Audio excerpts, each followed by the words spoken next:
This is our new home, Mommy and me." I was speechless at my granddaughter's words. After all, it was clearly just a shabby tent on the riverbank. However, my 5-year-old granddaughter seemed unaware of the gravity of the situation, perhaps finding the outdoor living novel. What on earth was going on? As I stood there confused, even more shocking facts came to light. This was absolutely unacceptable. Filled with anger, I vowed to seek revenge for my daughter and granddaughter. "Congratulations on your marriage." I hugged my daughter Maggie. She looked so happy in her wedding dress. "Thank you," she replied. Maggie's husband was the second-generation president of a company. Ben, her partner, seemed well off, taking Maggie to fancy restaurants and giving her expensive gifts. Initially, I was overjoyed about my daughter's good match, raising both hands in celebration. All I wanted was for my daughter to be happy. "I'm glad you're happy for me," Maggie smiled gently, always thoughtful of her mother. Their wedding went smoothly, and all I could do was pray for their harmonious life together. Little did I know then what trials awaited my daughter. While I had hoped for Maggie's happiness, I discovered something terrible after she married Ben. He held outdated values, what you might call male chauvinism. After they got married and my granddaughter Charlotte was born, I went to visit Maggie in Ben's house. "Maggie, coffee." Ben not only ordered Maggie around while she was holding and soothing Charlotte, but he also tried to chat with me while leaving Maggie standing. "Ben, do you always treat Maggie like this?" I couldn't help but frown. Isn't a wife supposed to devote herself to her husband? "Is there a problem?" he replied, sipping the coffee Maggie had made, seemingly unconcerned. "I want you to treat my daughter with more care," I protested, but Ben wouldn't listen. Our thought processes were completely different. As I was leaving, I whispered to Maggie, "If anything happens, don't hesitate to talk to me." She nodded silently. Walking home, I squinted at the sunset. Come to think of it, my husband was kind of like that too. My late husband also had old-fashioned values and always spoke to me in a commanding tone. I sighed, wondering if husbands have always been like this. After that, I couldn't see my daughter or granddaughter for a while. When I tried to contact Maggie, she wouldn't answer the phone, and there were no return calls. I thought maybe Maggie was busy with childcare. As I continued to worry, one day I finally received a phone call. "Hello, Maggie. Have you been well? Is everything okay over there?" However, it wasn't my daughter on the other end of the line. "It's been a while, mother-in-law." "Ben, why are you calling from Maggie's phone?" "So it was you who's been persistently calling her phone." Ben threw sharp words at me with a sigh, not answering my question. "It's pointless to try contacting Maggie. She's mine now. Don't treat my daughter like an object. Put her on the phone. Shut up. Don't contact us again." He spat out these words and hung up. As I listened to the dial tone, I was dumbfounded. At the same time, I couldn't stop worrying about Maggie. So, I went to see my daughter when I knew Ben would be at work. However, Maggie came to the door with a gloomy face. "What are you doing here? Ben hates you and told me not to see you anymore." "I'm sorry, but I was worried about you." "Are you really okay living with Ben?" My daughter lowered her eyes sadly, and I felt helpless. Hey, why don't you come back home with Charlotte? However, she strongly pushed away my outstretched hand and glared at me. Don't be ridiculous. Do you want to make Charlotte a fatherless child? I was left speechless by Maggie's vehemence. When you butt in, it causes trouble between Ben and me. Please, just leave us alone. But I'm just worried about you. Mind your own business. I'm happy with my rich husband and cute daughter. I have nothing more to say to you, so go home. With that, Maggie slammed the door shut. I was so shocked that I couldn't move from in front of their house for a while. Maybe it's better if I don't interfere with them anymore for Maggie's happiness. After being so strongly rejected by my daughter, I felt helpless. I wiped away the tears that had unknowingly started flowing down my cheeks and trudged away. 5 years passed without me seeing my daughter. Although there wasn't a single day when I didn't think about Maggie and Charlotte, there was nothing I could do. I lived my life praying for their happiness from afar and taking care of my own health so as not to cause trouble for my daughter in the future. Then one morning, during my daily walk, I decided, today, I'll take the riverside route for a change. As I walked near the cool riverbank, watching the morning sun, I encountered an unexpected sight. What's that? I noticed an unfamiliar tent pitched on the riverbank. Moreover, it was a shabby tent, dirty in places. When the entrance opened and a child about 5 years old poked her head out, I felt my heart almost stop. As the girl started washing her face in the river, I recognized her. As I cautiously approached, the girl noticed me and smiled brightly. Hello. Hello. Are you Charlotte? Yes, I am. How do you know my name? I thought so. I'm your grandmother. The last time I saw Charlotte was right after she was born when I visited Maggie's house. The girl in front of me was the spitting image of Maggie when she was little. However, Charlotte's body was painfully thin and emaciated. What are you doing in a place like this? This is our new home, Mommy and me. Charlotte seemed surprisingly cheerful. Maybe she thought this unusual camping was exciting. Charlotte? Is someone there? As she said this and opened the tent flap, it was Maggie who poked her head out. She froze when she saw my face. Mom. She whispered in a trembling voice, then hurriedly grabbed Charlotte's arm and ducked back into the tent. Maggie, so this is where you've been. What happened?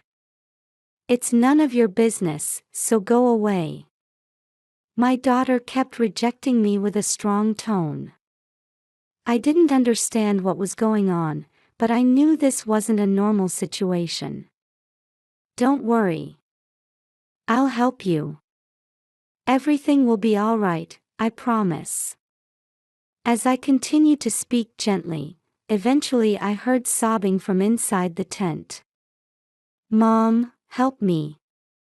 And so, I took my daughter and granddaughter into my protection and brought them back to my house. I prepared a bath and meals for them, and after they had calmed down, I listened to the full story. What I heard shocked me. Ben had enforced male chauvinism at home, treating Maggie almost like a servant. Furthermore, Ben only saw Maggie as a tool for bearing children, and right after Maggie gave birth to Michael, who was to be the heir to his company, he kicked Maggie and Charlotte out of the house. I was speechless, not even knowing about the existence of my grandson Michael. When Charlotte was born, he kept berating me for not being able to have a boy. But then when Michael was born, he said I was no longer needed. Maggie was stroking Charlotte's head as she tearfully recounted. And when they were kicked out of the house, they were threatened, "If you tell your family or ask anyone for help, I'll hurt Michael." That's why they couldn't turn to me for help and had no choice but to start living in a tent. Maggie had told me to go away to protect me. I absolutely cannot forgive this. After learning everything, I couldn't stop crying at the terribly cruel treatment my daughter had endured. It's okay now. I'll take care of everything. As I embraced Maggie and Charlotte, I vowed revenge against Ben. First, we thought about collecting evidence of Ben's wrongdoings. However, Maggie had almost nothing with her when she was kicked out of the house. She had left with just the clothes on her back, almost no money, and had been eating grass growing on the riverbank for meals.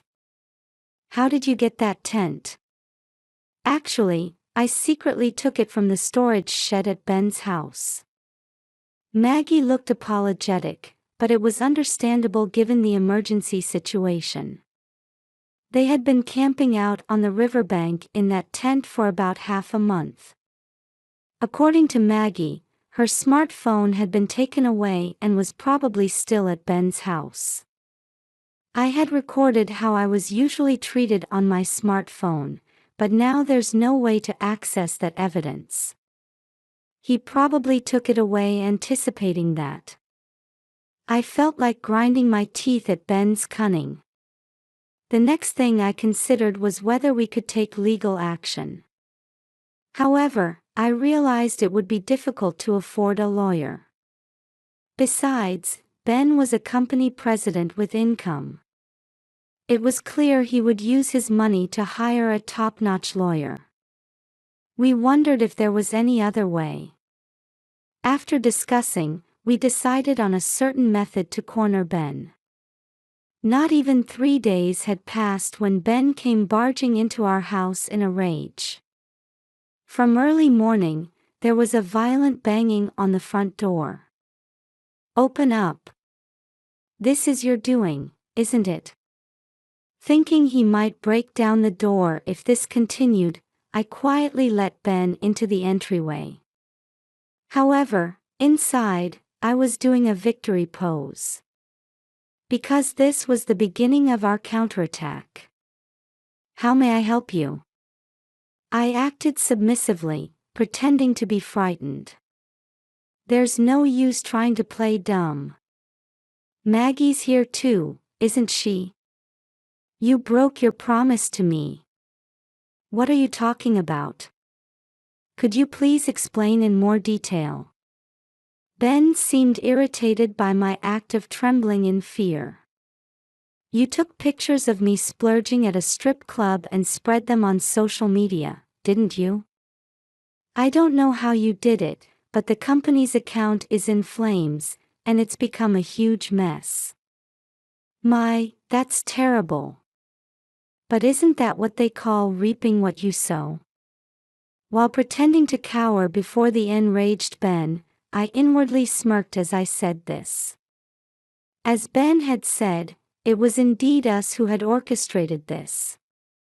Ben's company was known for its low employee wages, yet he was out partying at strip clubs almost every night. Knowing this, I paid one of the women at the club he frequented to take photos of him there. Then, I created an account and posted those photos, spreading them across social media. As a result, angry messages flooded Ben's company account. It seems that this caught the attention of people related to his workplace, causing problems for the company. Then the employees started complaining about my behavior on social media.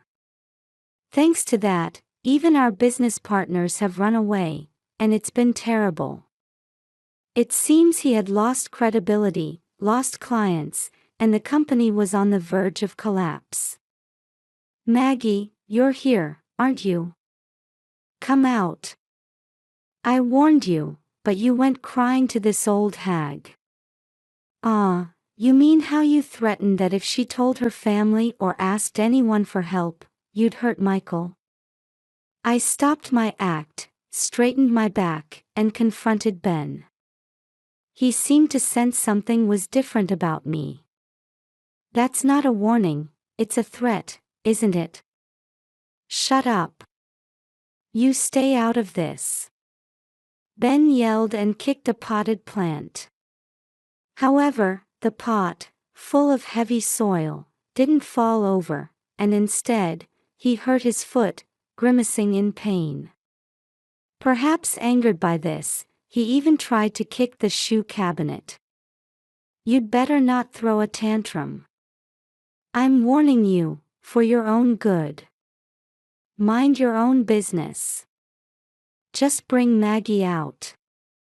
This time I'll lock her up so she can never leave the house again." I silently handed him a piece of paper. "What's this?"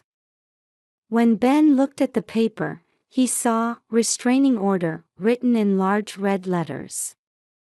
"Stay away from my daughter. This is a warning." "What?" "Don't mess with me." His anger further inflamed, he tore the paper to shreds and trampled on the pieces that fell to the floor. Watching this, I reached behind the clock placed in the entryway. "What's that? Can't you see? It's a camera." "No way." Ben turned pale and stumbled backward. I had set up video cameras in the entryway, anticipating that he might come barging in angrily. In fact, I had installed 3 cameras at different angles. "Well, since you threatened that unfortunate things might happen around us, it was necessary for security and vigilance, right?" When I checked the footage from one of the cameras, it had perfectly captured all of Ben's behavior. I'm sure the other cameras recorded similar footage as well. We intend to submit this to the police as evidence. And we've hired a lawyer to get Michael back, whom you took from my daughter." "What are you talking about? Poor people like you can't afford a lawyer. We found a kind lawyer." When I posted about Ben's misdeeds on social media, I also wrote about my daughter's terrible situation. A lawyer contacted us, saying, "I want to help you," out of goodwill. The things Ben cherished most were his male heir, his job, and his social status. Realizing he would lose all of these, he was left in a daze for a while. Then Ben crouched down in the entryway and began to kowtow. "Please forgive me. I was wrong. We've known that for a long time, haven't we?" I'm sure my eyes were cold as I looked down at Ben. He started trembling and whimpering as if he had seen something terrifying. "Let me tell you, I have no intention of ever forgiving you for what you did to Maggie and Charlotte. Even if Maggie forgives you, I will never forgive you." Then, I called out to Maggie, who was in the back room. I called the police. They should be arriving soon. Actually, the moment Ben arrived, I had instructed my daughter to hide in the back room and contact the police. Ben's eyes nearly popped out of his head as he desperately clung to my feet. "Please wait. Please help me. If I'm arrested by the police, I'm finished. Isn't this the comeuppance for looking down on women all this time? Anyway, could you please not touch me?" When I shook off his hands, Ben turned his back to flee from the house, flinging open the front door. However, police officers were already waiting there. I handed over the camera footage to the police as evidence. Then, I glared at Ben with stern eyes. All your actions have been recorded as evidence. From now on, you'll face the judgment of the law. And so, Ben was stuffed into a police car, crying, and my daughter and I watched until the car was out of sight. After that, Maggie and Ben's divorce was finalized. Maggie not only got Michael back but also claimed $20,000 in damages and $800 per month in child support. And so, Maggie, Charlotte, and Michael began their new life in my house. I believe we'll surely be able to live a happy life together from now on, and I'll do whatever it takes to ensure that happens. Surrounded by my daughter and grandchildren, I'm filled with anticipation for our new life ahead.